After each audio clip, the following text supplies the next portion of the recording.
The other day I mentioned that I have a lot of fun traversing the cast and playing new characters and I'm feeling a little bored. And this usually just consists of me like picking a random character, playing him for a few games, and then just going back to Cammy or Karen afterwards.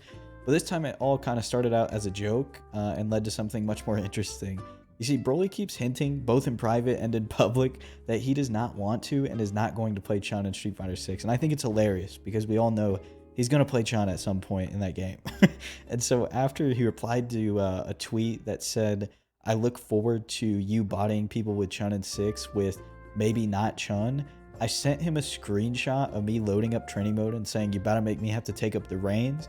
And after that, I said, oh, well, I do kind of struggle in this matchup, so let me just boot up the lab and just mess around with the character a little bit. And that led to, well, this button's pretty good, and this button's really good too, and Stand Heavy Punch reaches full screen. So I kind of want to try this out in maybe a few ranked games, and that led to, well, maybe just learn a little bit about V-Trigger too, so I can actually use it when I get it in a game. And you can kind of see where this spiraled out of control, and it just kept going deeper and deeper. I'm now 142 games deep and 2 days into Chun-Li, and I'm sitting in Platinum. Yeah, I did actually grind the game for once. I have 142 games in 2 days. It's pretty ridiculous, but it's been a lot of fun. And I've probably done more labbing and research on my own to try and figure this character out than I have on any of my other characters I play, because I usually just ask for help and somebody gives me the answers and tells me what to do. But this time the research and the implementation was part of the fun. Like I was having a lot of fun just watching replays and like guides and then going into training mode and figuring it out for myself. It would be very easy for me to just ask Broly and get all the answers, but I want to come to my own conclusions and kind of figure it out myself before I get there and I ask him. I want to learn everything I can on my own before I ask for help, so my questions can have a little bit more structure and meaningfulness. They can actually be helpful to me and not just very vague things.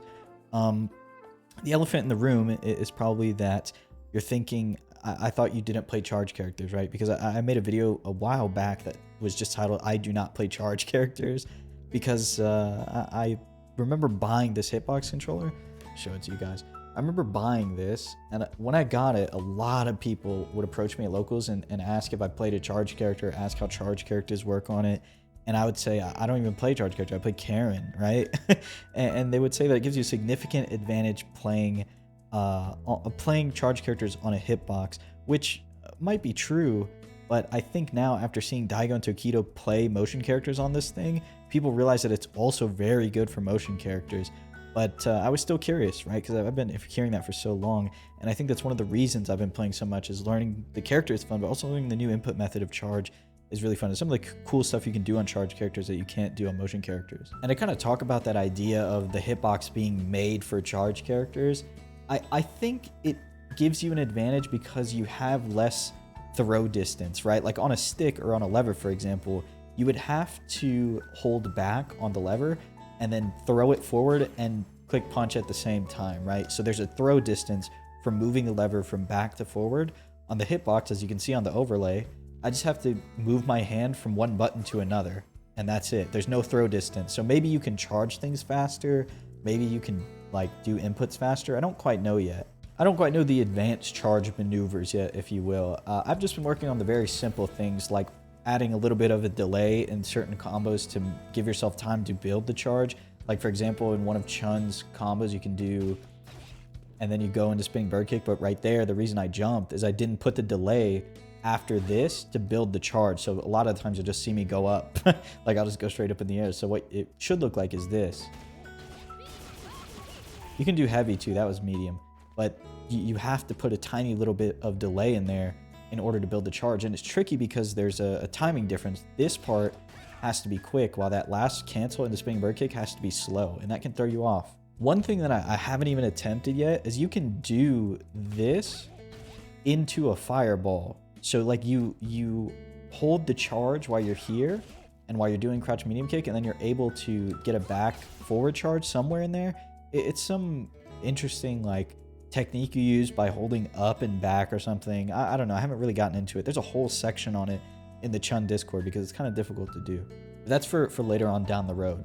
After I'm hoping that I can learn a lot more about the character, and then once I kind of hit the knowledge barrier where I need a little bit of help, I'll probably schedule Broly to coach me again, and then we'll do like another video like we've done in the past. But as far as hitbox being the superior input method, overall, I don't think that's completely false. As somebody who's played on one for like 2 years, it does feel more intuitive. It does feel more comfortable on the hands. I don't think it's just specifically for charge characters like some people like to think. It does help you when you play motion characters. It does work very well for motion characters.